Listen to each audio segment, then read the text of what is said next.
1959 ମସିହା ଫେବୃଆରୀ ମାସ ରୁଷିଆର ଉରାଳ ପାହାଡ଼। ଚାରିଆଡ଼େ କେବଳ ବରଫ, ତୀବ୍ର ଥଣ୍ଡା ପବନ ଆଉ ଏମିତି ନୀରବତା ଯାହା ମଣିଷକୁ ଭିତରୁ ଭୟଭୀତ କରିଦିଏ। ଏହି ବରଫଢାକା ପାହାଡ଼କୁ 9 ଜଣ ଯୁବ ଟ୍ରେକର ଗୋଟିଏ ସ୍ୱପ୍ନ ନେଇ ଯାତ୍ରା ଆରମ୍ଭ କରିଥିଲେ। ସେମାନେ ଭାବିଥିଲେ ଏହା ହେବ ସେମାନଙ୍କ ଜୀବନର ସବୁଠୁ ସ୍ମରଣୀୟ ଅଭିଯାନ। କିନ୍ତୁ କେହି ଜାଣିନଥିଲେ ଯେ ଏହି ଯାତ୍ରା ଇତିହାସର ସବୁଠୁ ବଡ଼ ରହସ୍ୟରେ ପରିଣତ ହେବ। ନମସ୍କାର ବନ୍ଧୁଗଣ, ଆପଣମାନେ ଦେଖୁଛନ୍ତି ସର୍ଚ୍ଚ ଆର୍କାଇଭ୍। ଆଜି ଆମେ ଜାଣିବା ଏକ ସତ୍ୟ ଘଟଣା ବିଷୟରେ ଯାହା ଆଜି ମଧ୍ୟ ସାରା ଦୁନିଆର ଗବେଷକମାନଙ୍କୁ ଚିନ୍ତାରେ ପକାଇଛି। ଏହା ହେଉଛି ଡେଟାଲଭ୍ ପାସ୍ ମିଷ୍ଟ୍ରି। ଏହି ଅଭିଯାନର ନେତୃତ୍ୱ ନେଇଥିଲେ ଇଗୋର ଡାଟାଲଭ୍। ତାଙ୍କ ସହ ଥିଲେ ଆଉ 8 ଜଣ ଯୁବକ ଓ ଯୁବତୀ। ସେମାନେ ସମସ୍ତେ ଅନୁଭବୀ ଟ୍ରାକର ଥିଲେ।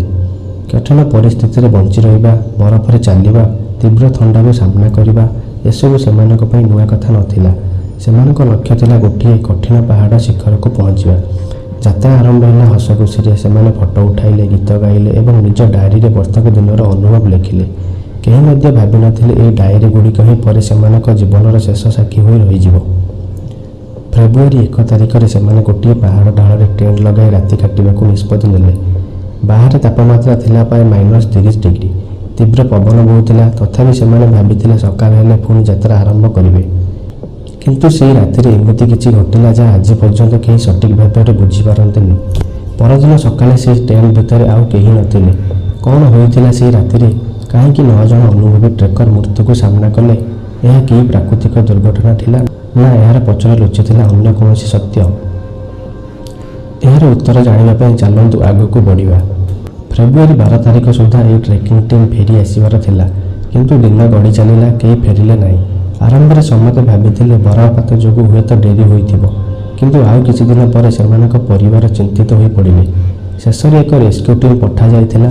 ଉରାଳ ପାହାଡ଼ ବରଫ ଭିତରେ ଖୋଜାଖୋଜି ଆରମ୍ଭ ହେଲା। ଘଣ୍ଟା ପରେ ଘଣ୍ଟା, ଦିନ ପରେ ଦିନ ଏବଂ ଶେଷରେ ରେସ୍କ୍ୟୁ ଟିମ୍ ଗୋଟିଏ ଟେଣ୍ଟ ଖୋଜି ପାଇଲେ। କିନ୍ତୁ ସେହି ଦୃଶ୍ୟ ଦେଖି ସମସ୍ତେ ସ୍ତବ୍ଧ ହୋଇଗଲେ। ଟେଣ୍ଟଟି ଭିତର ପଟୁ କଟାଯାଇଥିଲା। ଏହା ଦେଖି ଲାଗୁଥିଲା ଭିତରେ ଥିବା ଲୋକମାନେ ହଠାତ୍ ଭୟଭୀତ ହୋଇ ମୁଖ୍ୟଦ୍ୱାର ବ୍ୟବହାର ନକରି ଛୁରୀରେ କାଟି ବାହାରକୁ ପଳାଇଥିଲେ। ସବୁଠାରୁ ଆଶ୍ଚର୍ଯ୍ୟର କଥା ହେଲା, ଟେଣ୍ଟ ଭିତରେ ସେମାନଙ୍କ ଜୋତା, ଜ୍ୟାକେଟ୍, ଖାଦ୍ୟ ଏବଂ ପ୍ରାୟ ସମସ୍ତ ସାମଗ୍ରୀ ଠିକ୍ ସେହିଭଳି ପଡ଼ିଥିଲା। ଯଦି ସେମାନେ ବାହାରକୁ ଯିବାକୁ ଚାହିଁଥାନ୍ତେ, ତେବେ ନିଜର ଜୋତା ଓ ଗରମ ପୋଷାକ କାହିଁକି ଛାଡ଼ି ଯାଇଥିଲେ? ବାହାରେ ବରଫ ଉପରେ କିଛି ପାଦଚିହ୍ନ ଦେଖାଗଲା। ଅନେକ ଚିହ୍ନ ଖାଲି ପାଦର ଥିଲା, ଆଉ କିଛି ମାତ୍ର ମୋଜା ପିନ୍ଧି ଚାଲିଥିବାର। -30 ଡିଗ୍ରୀର ଥଣ୍ଡାରେ ଏଭଳି ବାହାରକୁ ବାହାରିବା ପ୍ରାୟ ଅସମ୍ଭବ ଥିଲା। ରେସ୍କ୍ୟୁ ଟିମ୍ ସେହି ପାଦଚିହ୍ନକୁ ଅନୁସରଣ କଲେ। କିଛି ଦୂରରେ ଏକ ବଡ଼ ଗଛ ତଳେ 2 ଜଣ ଟ୍ରେକରଙ୍କ ମୃତଦେହ ମିଳିଲା। ସେମାନେ ନିଆଁ ଜାଳିବାକୁ ଚେଷ୍ଟା କରିଥିବାର ପ୍ରମାଣ ମିଳିଲା। ହୁଏତ ସେମାନେ ବଞ୍ଚିବା ପାଇଁ ଶେଷ ପର୍ଯ୍ୟନ୍ତ ଲଢ଼େଇ କରିଥିଲେ। ଆଉ କିଛି ଦୂରରେ 3 ଜଣଙ୍କ ମୃତଦେହ ମିଳିଲା। ସେମାନଙ୍କ ଅବସ୍ଥା ଦେଖି ଲାଗୁଥିଲା ସେମାନେ ଟେଣ୍ଟକୁ ଫେରିବାକୁ ଚେଷ୍ଟା କରୁଥିଲେ, କିନ୍ତୁ ରାସ୍ତାରେ ହିଁ ଜୀବନ ହାରିଦେଲେ। କିନ୍ତୁ ବାକି 4 ଜଣ କେଉଁଠି ଥିଲେ? ସେମାନଙ୍କ ସହ କ'ଣ ଘଟିଥିଲା? ଏହି ପ୍ରଶ୍ନର ଉତ୍ତର ମିଳିଲା ପ୍ରାୟ 3 ମାସ ପରେ। ବରଫ ତରଳିବା ପରେ ଆଉ ସେହି ଦୃଶ୍ୟ ତଦନ୍ତକାରୀଙ୍କୁ ମଧ୍ୟ ଆଶ୍ଚର୍ଯ୍ୟରେ ପକାଇଥିଲା। ପ୍ରଥମ 5 ଜଣଙ୍କ ମୃତଦେହ ମିଳିଯାଇଥିଲା, କିନ୍ତୁ ବାକି 4 ଜଣଙ୍କର କୌଣସି ଖୋଜ ମିଳୁନଥିଲା। ବରଫ ଏତେ ଗଭୀର ଥିଲା ଯେ ଖୋଜାଖୋଜି କରିବା ଅତ୍ୟନ୍ତ କଷ୍ଟକର ହୋଇପଡ଼ିଥିଲା। ଦିନ, ସପ୍ତାହ ଏବଂ ଶେଷରେ 3 ମାସ ବିତିଗଲା। ବରଫ ଧୀରେ ଧୀରେ ତରଳିବା ବେଳେ ଗୋଟିଏ ଗଭୀର ଖାଇ ପାଖରେ ସେହି ବାକି 4 ଜଣଙ୍କ ମୃତଦେହ ମିଳିଲା। ତଦନ୍ତକାରୀମାନେ ଯେତେବେଳେ ସେମାନଙ୍କ ଶରୀରକୁ ପରୀକ୍ଷା କଲେ, ସେମାନେ ଏମିତି କିଛି ଦେଖିଲେ ଯାହା ଆଜି ପର୍ଯ୍ୟନ୍ତ ଲୋକଙ୍କୁ ଆଶ୍ଚର୍ଯ୍ୟ କରାଏ। କେତେ ଜଣଙ୍କ ଶରୀରରେ ଭିତରେ ଗୁରୁତର ଆଘାତ ଥିଲା, ଯେପରି ବହୁତ ଜୋରରେ ଚାପ ପଡ଼ିଥିଲା। କିନ୍ତୁ ଶରୀରର ବାହାର ପଟରେ ସେହି ଅନୁପାତର ଚୋଟ ଦେଖାଯାଉନଥିଲା। ଏହା କିପରି ସମ୍ଭବ? ସେମାନଙ୍କ ଉପରେ କ'ଣ ପଡ଼ିଥିଲା, ନା କୌଣସି ଅନ୍ୟ ଘଟଣା ଘଟିଥିଲା? ଏହି ଘଟଣା ପରେ ଅନେକ ଥିଓରି ସାମ୍ନାକୁ ଆସିଲା। କେତେକ ବିଶେଷଜ୍ଞଙ୍କ ମତରେ ସେହି ରାତିର ଛୋଟ ଧରଣର ହିମସ୍ଖଳନ ଭୟ ସୃଷ୍ଟି ହୋଇଥିଲା। ଭୟରେ ସେମାନେ ଟେଣ୍ଟକୁ ଭିତରୁ କାଟି ବାହାରକୁ ଦୌଡ଼ିଥିଲେ। ପରେ ତୀବ୍ର ଥଣ୍ଡା ଓ ଅନ୍ଧକାରରେ ସେମାନେ ରାସ୍ତା ହରାଇଥିଲେ।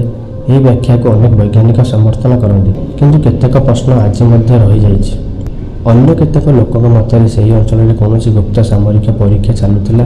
ତେବେ ଏହି ଧାରଣାକୁ ସ୍ପଷ୍ଟ ଭାବରେ ପ୍ରମାଣ କରିବା ପାଇଁ ବିଶ୍ୱସନୀୟ ସାକ୍ଷ୍ୟ ମିଳିନାହିଁ। ବର୍ଷ ବର୍ଷ ଧରି ଅନେକ ଲୋକ ଅନ୍ୟ ଅନୁମାନ ମଧ୍ୟ କରିଛନ୍ତି, କିନ୍ତୁ ସେଗୁଡ଼ିକ ପାଇଁ ମଧ୍ୟ ଦୃଢ଼ ପ୍ରମାଣ ମିଳେନାହିଁ।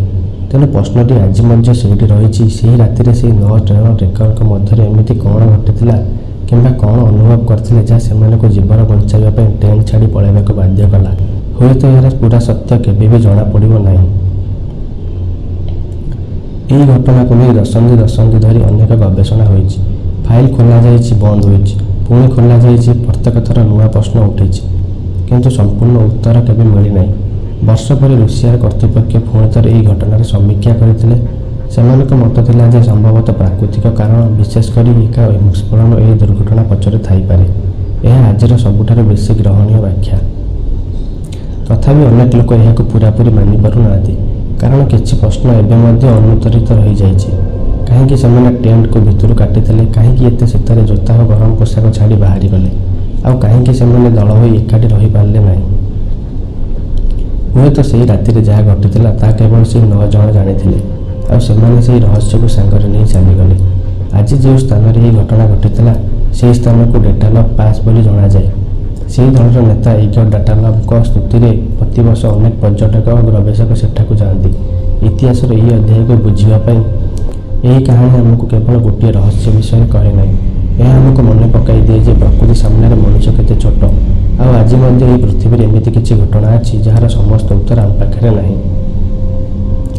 ଏହି ଭିଡ଼ିଓରେ ଆମେ ଯେଉଁ ଘଟଣା, ତଦନ୍ତ ଓ ବିଭିନ୍ନ ଧାରଣା ବିଷୟରେ କହିଛୁ, ସେଗୁଡ଼ିକ ଉପଲବ୍ଧ ଐତିହାସିକ ସୂଚନା ଓ ଗବେଷଣା ଉପରେ ଆଧାରିତ।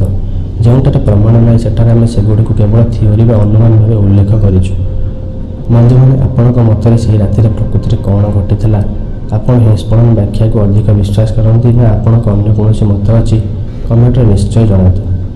ଯଦି ଆପଣଙ୍କୁ ଏଭଳି ସତ୍ୟ ଘଟଣା, ଇତିହାସର ରହସ୍ୟ ଓ ଅଜଣା କାହାଣୀ ଭଲ ଲାଗେ, ତେବେ ସର୍ଚ୍ଚ ଆର୍କାଇଭ୍କୁ ସବସ୍କ୍ରାଇବ୍ କରନ୍ତୁ। ପରବର୍ତ୍ତୀ ଭିଡ଼ିଓରେ ଆମେ ଆଉ ଏକ ସତ୍ୟ କିନ୍ତୁ ରହସ୍ୟମୟ ଘଟଣା ସହ ଆପଣଙ୍କୁ ଭେଟିବୁ। ସେ ପର୍ଯ୍ୟନ୍ତ ନମସ୍କାର।